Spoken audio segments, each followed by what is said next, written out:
Shalom, Beruchim Habayim, B'Shem Hashem Na'aseh V'Natzliach. Thank you for coming in the pouring rain, dead of the winter in Los Angeles. We are in Sefer Olam Hamidot, and we are in the segment about Olam HaGevura, right? Gevura, strength. And we started off by saying that the tour brings down the Mishnah of Yehuda ben Tema Omer, Havaz Kanamer, Bachal Kaneshe, Vraz Kasevi, Begivor Kari, and we are still in the Namer. We are still in the Namer, in the tiger, leopard, right? And the last thing that we said was that a person that thinks that when he's doing Torah, when he's keeping the Torah, keeping the mitzvot properly, and it seems heavy for him, he must know that he's not doing it right? The Torah is not a heavy burden, chas v'shalom. If anything, Hashem loves us so much, and He makes it pleasant for us. It's just if we feel that it's not pleasant, then it's something lacking from our end. Can I ask a question? Yes. It's more of a general thing, and I think it has a lot more to do with specifically keeping mitzvot. It doesn't matter which one, but sometimes people struggle with mitzvot. Oftentimes people do. Maybe one is a little bit harder than the other. Maybe it's not a concern on the person's end so much as maybe they're just not doing it right. Yeah, that's what we're saying. No, so they're not doing it right. Meaning, I'm speaking about the mechanics. Maybe it's not so much their attitude, but maybe they're just not doing the mitzvah the way that they should. They're not observing it properly. Chazak Baruch. Yes. This is exactly what we're saying. Let's say Shabbat. People think, Shabbat is so.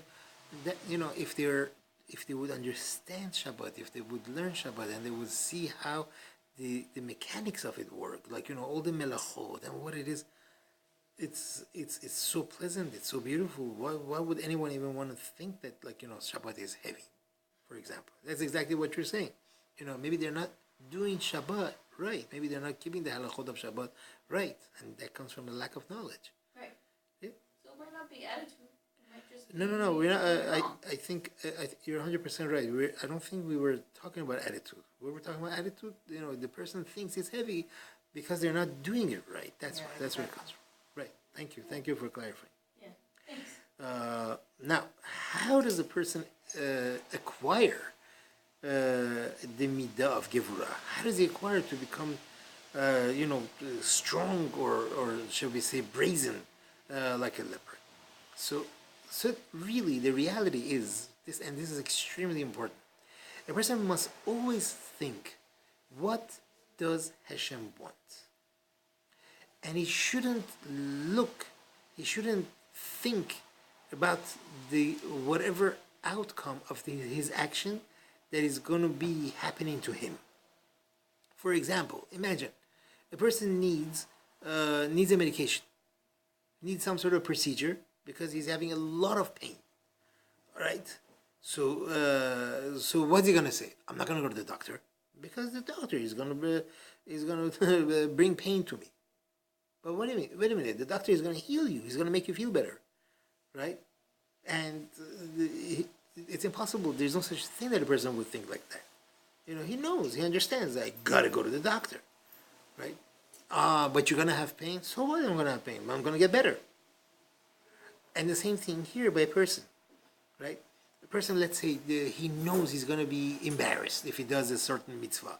He knows people are going to laugh at him, or it's something hard for him to do. He shouldn't look at what's going to happen later. I'm going to be embarrassed, or it's going to be hard. It's going to be costly. Think, what do I have to do? What must I do? And do it. And the truth is, most of the times, after he performs the mitzvah, after he does what he is supposed to do, he's going to say, you know what? It wasn't so bad. I did it. And after a while, once he keeps doing it more and more and more, he becomes strong in it, even in things that usually other people, it's going to be hard for them, but for him already, it becomes easy. Because, he got used to it and he understood, and he's like, first time you want to jump into the swimming pool, it's so scary, but once you jump in it, you don't want to get out. That's what's going to happen. famous alter from Novardok, right? You know, he was the Rashiva of the yeshiva in the city of Novardok. He would always say, I never thought about anything if I could do it or I can't do it. My thoughts were always, if I should do it, I'm gonna do it, if I should do it or not. And once I decide I should do it, then Be'ezrat Hashem will find the ability to do it. Such a beautiful saying, right? It's not a question of, can I do it or can't I do it? It's a question of if I must do it or not, and if I must do it, then I will be able to do it. And it's unimaginable how much power a person has within himself, right? The only problem is that a person is one of two things. Either he's scared or worried. That is what holds a person back. Like we mentioned before, previous weeks, right? Fear that a person has is what holds him back. So what happens? So he makes it justifiable for himself. He goes, no, I can't do it. I don't have the strength to do it. And that's where the person makes a mistake. He shouldn't say, I can't do it. It's asur for him to think that way.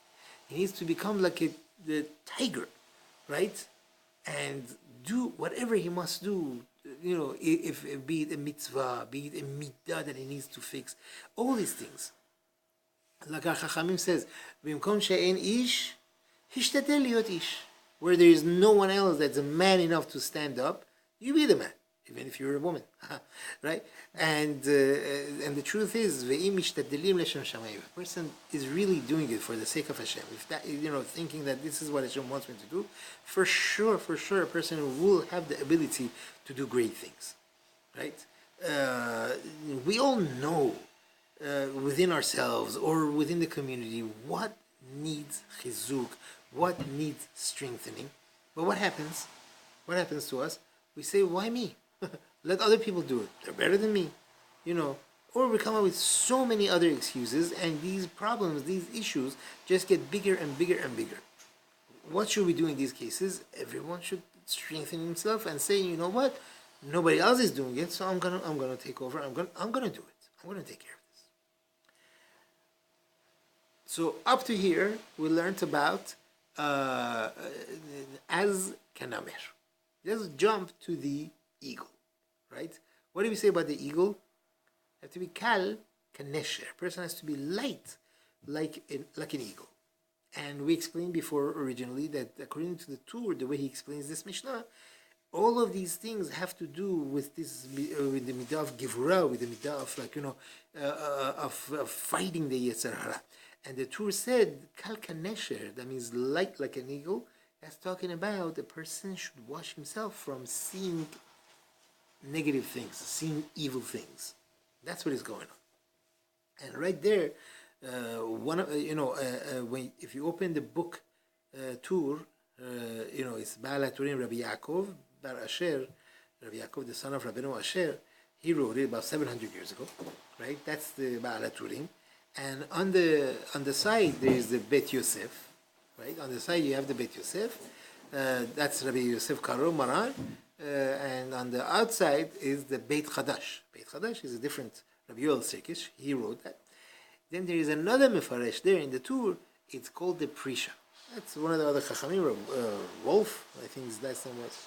So he has a commentary on the Tur, and he explains, right?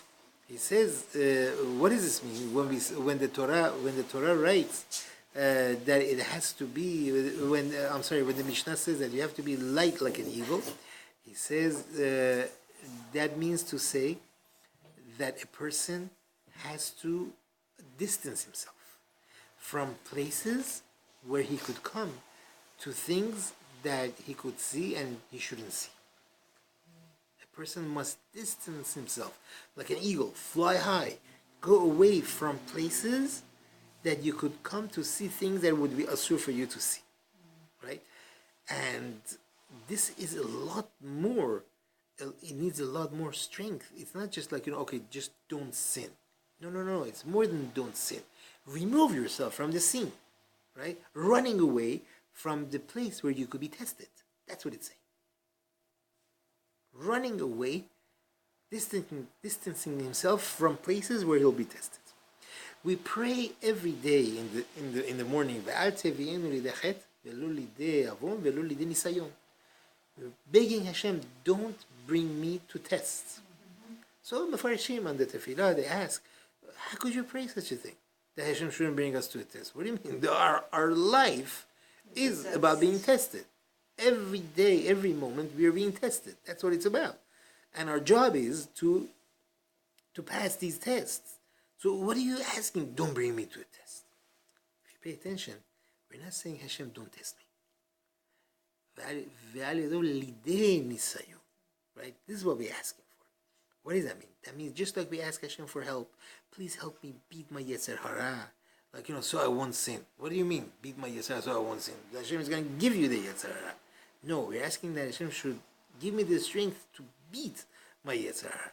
The same thing, we're asking for Hashem's help, that allow me to be able to overcome this, that I should not enter a place where there is a test. Help me in that I shouldn't be in the place where there is this test. Right? That's what it is. We have the obligation not to bring ourselves to a place where there is a test. It's dangerous. Imagine a person walking on the edge of a cliff, and say, look, I'm walking. What do you mean you're walking? A little wind comes, you're going to fall off the cliff. Run away from the edge of the cliff. The same exact thing here. Our job is to be careful, right? That could be one of our major things, that a person has to be careful. The famous thing, Gaon Vilna, Rabbi Eliyahu Vilna, he lived at the same time as the Rabbi Yaakov Miduvna. Rabbi Yaakov Miduvna was the Maggid, the famous Maggid. He would go around many, many cities, and he would, with his beautiful, amazing stories, he would bring out points, and he would make people do teshuvah, change, get better. This is famous Rabbi Yaakov Miduvna. So the Gaon Miduvna asked him, please, I want you to give me musar. He said, please, Rabbi, leave me alone. I beg of you. Imagine the biggest chassid, the biggest tzaddik in the world is asking him to give him musar. He says, listen, you give musar to everybody else, give me also musar. As much as he tried, he couldn't do it. So finally, he couldn't get out of it. And okay, so he told the guy, the Gaon of Vilna, he would learn all day. You know where he would learn? In his in a room which was closed, and the doors were closed, and the windows were closed, and there were curtains all around. The room was totally closed off. That's where he was. He was learning all day, completely separate from the rest of the world. So the Maggid Miduvna told him, you think in Yiddish they say this is not a kuntz. Kuntz means it's not something, what a big deal. You didn't do a great feat. That's what it is. That you close yourself off. The real way is to go out there. Then we'll see, how you handle. Basically it was giving this. What does the Gaon of Vilna says? It says, what did he say? In Yiddish it comes out very nice. I forget. It says, I'm not a kunstmacher. I don't do things to do a great feat. I do things to be Obed Hashem. I'm not looking to do great feats. So basically, there goes your musar. You're not giving your musar. Give me something better. So anyway, but that means to say, the Gaon Vilna is teaching, don't throw yourself inside the test. Run away from the test. That's the idea. Gemara Kiddushin is a fascinating Gemara over there. That's the end. That's towards the end. Towards the end of Masechet Kiddushin. Masechet Kiddushin, I think, is 82 pages. Pei Bet. This is on Daf Pei Aleph. This is literally towards the end. Interesting. Over the Gemara is talking about yichud, being alone, a man and a woman. At some point brings a few different stories. Talking about back then, we're talking about the wild times. The wild East, where there were bandits and they would attack cities, and they would take people and they would sell them in the market and everything. So they had attacked the city and they captured a bunch of women, a bunch of girls, right? And they were passing through this city called Nahar Do'a. They were passing through this city. And Rav Amram Hasidah was in that city. Rav Amram is a famous Rav Amram who was known to be a Hasid. They called him Rav Amram Hasidah. And he told, he said, like, redeem them, like, pay the ransom and free these ladies, these girls. And they did. And what did they do? The only trusted person that anyone could trust was Rav Amram Hasidah. And they took these girls and they put him upstairs in his second floor of his home, and they removed the ladder that goes upstairs to keep the girls safe, so no one could go there, Chas v'Shalom, to do anything, And all right, that was it. So Amram was like saying, so there was a light that was coming. One of these girls was passing. I guess she was very beautiful and everything. And Amram looked and she's so beautiful. What does he do? The Gemara says, one of them was passing and he sees like it was so beautiful that a light emanated from up there, whatever that means. Then it says, Shakle Rav Amram ledarga, Rav Amram went and took the ladder which needed 10 people to carry it. It needs 10 people to carry it. He took it all alone and he goes, puts it right there, and he starts climbing. He starts climbing the ladder to Chas v'Shalom do something. It says in the Gemara, Kimata lepalga darga, when he got halfway across, Ifsach, he stopped himself. He stopped himself right there.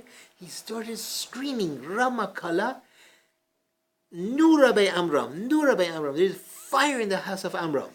He starts screaming his head off. Why? So that people should come and think that it is fire. And actually, his students, the other Chachamim, whoever was, they start running there, and they see, uh-oh, Rav Amram, what's up? When they didn't say that. They said, Kasiftinan. Kasiftinan, Baba, you're embarrassing us. People think that Chachamim are tzaddikim, this, that. What you doing? You got caught red-handed. You're going up the stairs. This is like, it's bad. It's bad. This looks bad. What does he say to them? Amazing strength. Amazing strength. He said, Mutav tichzefu be'amram be'al ma'aden. It's better you should be embarrassed and you should feel embarrassed, you feel ashamed in this world, and don't be ashamed and embarrassed in the world to come. That's the end of quote in the Gemara. Okay? Very strong Gemara. Rav Amram, what's going on? You felt that that it's a Yetzer Hara. So okay, stop, go down. What's this whole fuss about? You held yourself halfway. Okay, Chazak Baruch. Thank you. You're strong. Go down. Right? He knew that's not his nisayon. His nisayon, his test is, he's being tested. Not just that, his test is, right, to scream that there is a fire here, so that Chachamim will come. And then he will be embarrassed. Right?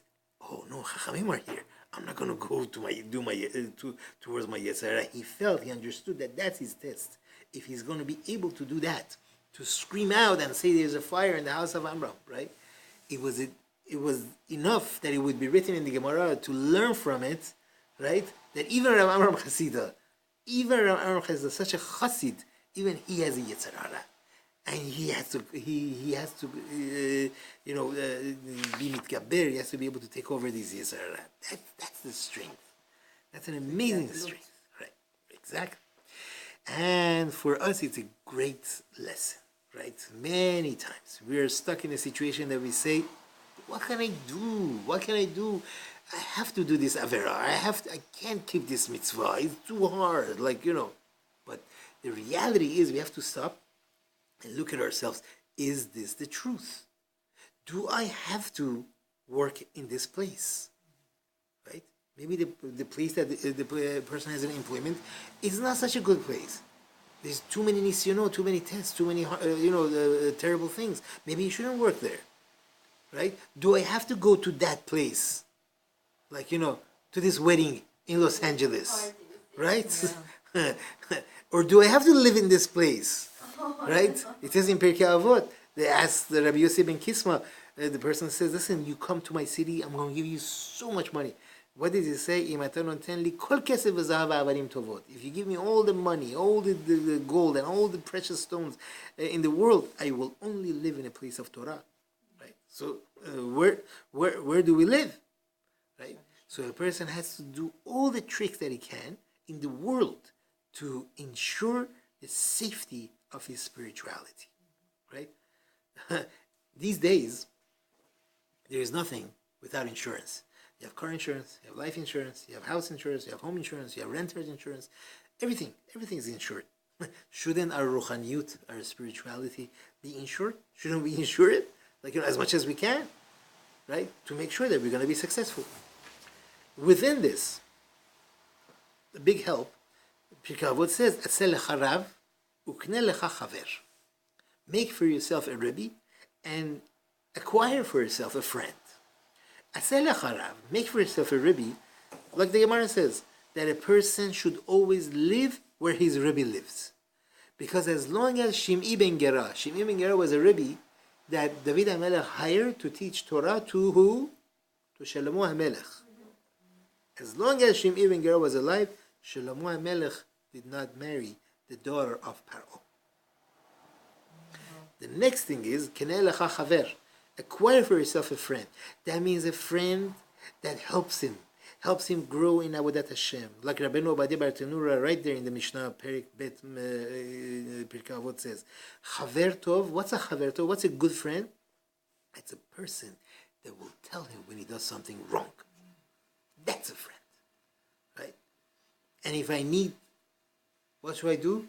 Call out, fire, help, right? Like Rav Amram did. And if not, chas v'shalom, then we were not able to stand in our test. Right? He says this is extremely important also on the other end, on the positive end, right?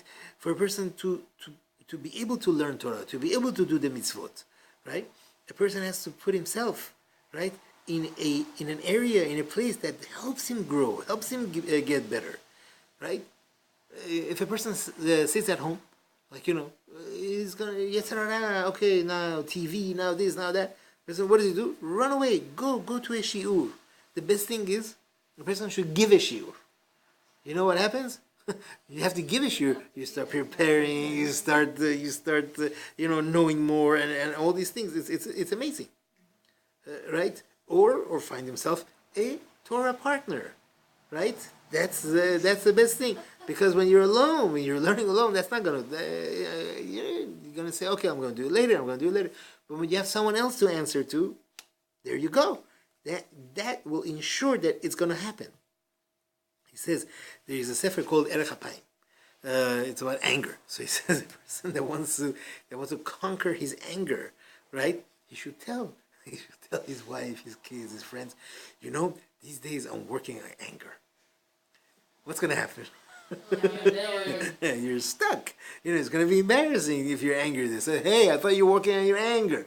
That's again like Amram is stuck on the ladder. He says, "Fire, fire." The same idea, right? We need to look for tricks. Shlomo HaMelech says, "Im tevakeshena kekesef," right? If you seek chokhmah of Torah, the mitzvot, if you seek it like you do silver, uchmatmonim tachapesena, and you search for it like treasures, az tavin yirat Hashem, then you will comprehend the fear of Hashem. V'da'at Elokim timtza, you will attain the knowledge of God. That means you want to attain knowledge of God, you need to search for it like you do for silver, for gold, for treasures. How do people go out of their way to look for it? It's the same thing that a person should do. A person must use his chokhmah, his wisdom, to be able to overcome his Yetzer Hara, to do whatever tricks he has up his sleeve to ensure that he's going to be successful. Let's see. Can we go on a little bit more? Okay. Let's stop here. All right. So, we are in the halachot of kashrut, a new chapter. This chapter is about being machshir. Being machshir, that means to make a keli that is already not, that is already, messed up, right? Make it kosher. Okay? So, when Am Yisrael, we learn in Sefer Parashat at the end of Sefer Bamidbar, when they went to fight a battle with Midian, right? So when they came back, they brought back a lot of spoils of war, and so Eliezer HaKohen, right? Elazar HaKohen, the son of Aaron HaKohen, he taught them what they should do, because there are all these pots and pans also. It wasn't like, you could go to store and buy off the rack, buy pots and pans. Those days it was a rare commodity. It wasn't such an easy thing to come by. And of course these were also spoils of war. So it says in the Torah, Vayomer Elazar HaKohen said to Anshe HaTzava, the people that went to battle, right? Zot chukat HaTorah. This is the law of the Torah that Hashem commanded Moshe. Right? Gold, silver, copper, iron, bedil. Bedil is tin. Ve'eta ofaret, that's lead. These are all metal, all the metal things. He writes like this: Kol davar asher yavo ba'esh ta'aviru ba'esh. Anything that comes to the fire, you need to pass it through the fire. V'taher. Ach bebenida yitchata, but they should be cleansed in menida. That's in the mikveh, right? That they say v'chol asher lo yavo ba'esh. Anything that doesn't go through the fire, ta'aviru b'mayim. Pass it into the water. That's what the pasuk says. We learn from this pasuk, any vessel, any utensil that absorbed from the asur food, right? So, in order for it to eject, right, to get rid of whatever isur is in it, right, the way you make it kosher is the same way that it was used. Therefore, any utensil that it was used through fire, let's say a screen that you put steak or burgers on, or the sich, right, the metal steak that you put the meat on onto, all these things, you use it directly with the fire, being that the isur of the meat or the isur, whatever isur it is, got absorbed into the metal or into whatever it is through usage of fire. The only way to make it kosher is also by fire. Without this, the isur will never come out. In halakha, we call this libun. Libun, right, comes from whitening, because the metal at some point turns white, red, white, different colors. However, if a vessel, a utensil that was used with liquid, right, like something with gravy, something with soup, choresh, whatever it is, right, that it got absorbed through the usage of boiling hot liquid, then the way to make it kosher is also with boiling hot water to extract it. This is called hag'ala. Hag'ala means to eject. That's what hag'ala means. Hag'ala means to eject. That means, what do? We boil water on the fire, and as it's bubbling up, right, you put the keli into the water, and through that, you're ejecting the isur that was absorbed into the keli. Right? We're going to get to the details. The best, it's better to dip it into the water 3 times, and there's also a custom to wash off the water with cold water. So there's a lot of details. Let's see what we can cover. There's one very interesting concept, extremely, very interesting. I like that. Now, when we're talking about libun, that means passing it through the fire, right? For the sich of the kebab, or for the things that were directly only with fire.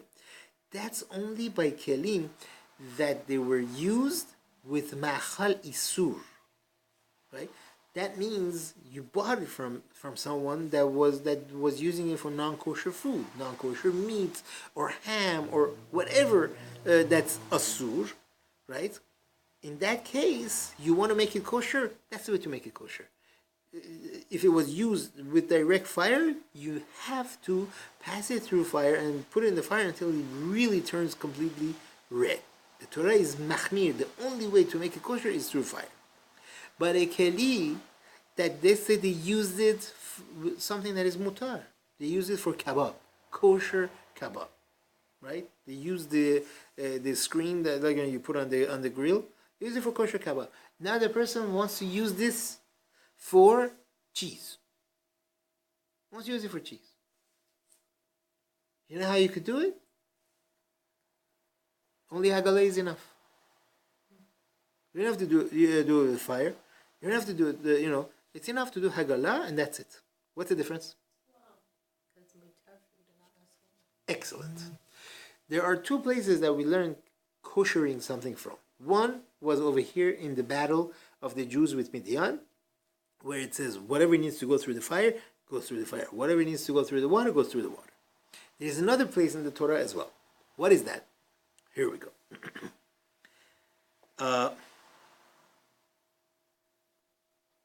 This is Gemara, Masechet Avodah Zarah. It's in the Beit HaMikdash. The Torah commands that you have to bring korbanot. You have to bring offerings.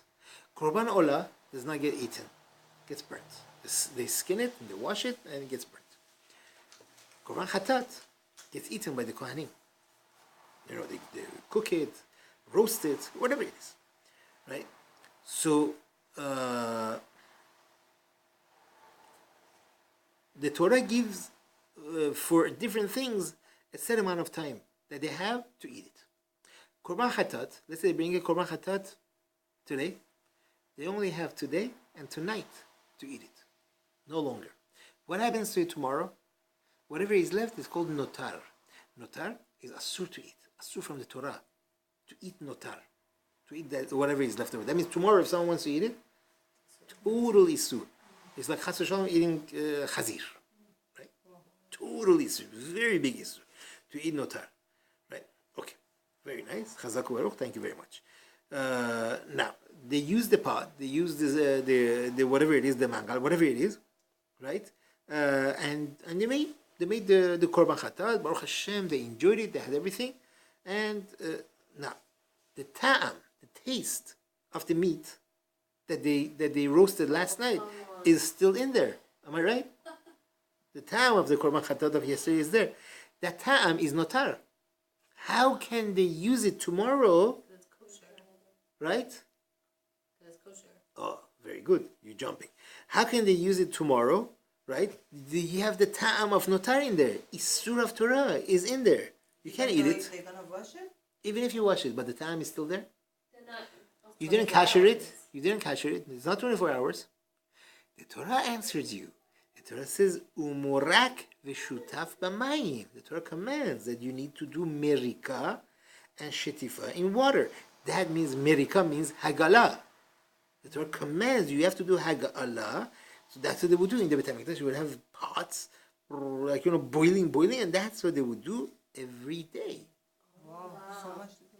Like it says in Masechet Zevachim, Hashipud v'ha'askala. This is Mishnah in Zevachim, Masechet Zevachim, right? The shipud means the sikh, the steak, and the screen, right, of the basara, of the korbanot, of the meat of the korbanot.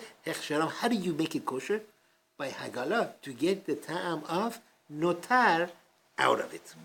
So in the Gemara Masechet Avodah Zarah, one of the Chachamim asked Rav Sheshaz, he says, I don't understand.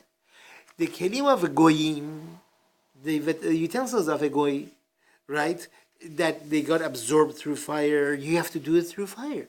But in the Beit HaMikdash, that it was also through fire, you're saying that only hagalah. The Mishnah says that hagalah is enough. He answers him, there is a difference between the thing that absorbed kadashim and the thing that absorbed from the goyim. By the goyim, from the beginning, the isur was there. The piece of kebab was on there, and that's already asur. The goy ate it, right? Now it's not there anymore, but the ta'am is hidden, is inside. That's what the Torah says. The isur was there. You need to get rid of it with fire. But this steak or the screen in the Beit HaMikdash, right? Was there any isur here? No, it was a great meat, the most kosher meat that you could get, meat of the kadashim, of the korbanot, of the offerings, the metamikdash. That was on there. Was there isur there? No, only later, the next day. Next day there is the isur, but that isur is not there.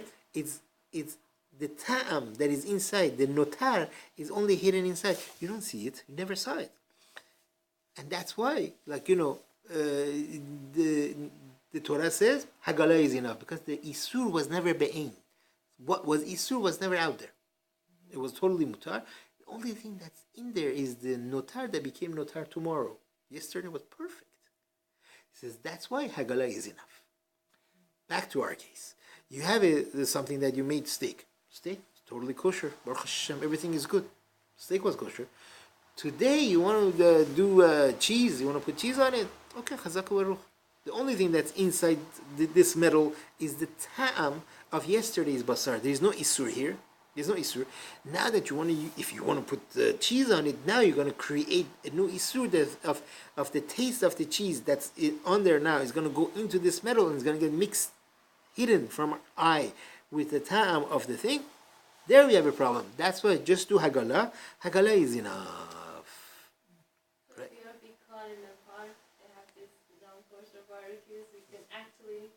There you have to burn it off. Yeah. You could, sure. The best thing to do is put charcoal all on top of it and light it up. And once it turns red hot, you're perfect. It's fine to go. Yeah, clean up. But it's extremely important. This is something that you want to turn it from chalavi to besari or besari to chalavi, right? But if a person by mistake he took a besari steak, let's say, a besari screen that he made steak on, and by mistake he put cheese on it, this is asur, because he never kashered it. He never did hagala. Right? He has to ask what to do at this point. Now we have to know kashering things has to be done very, very, very carefully, right? You have to learn it well. You have to know what it entails and take it from there. We're going to see more details in the coming week.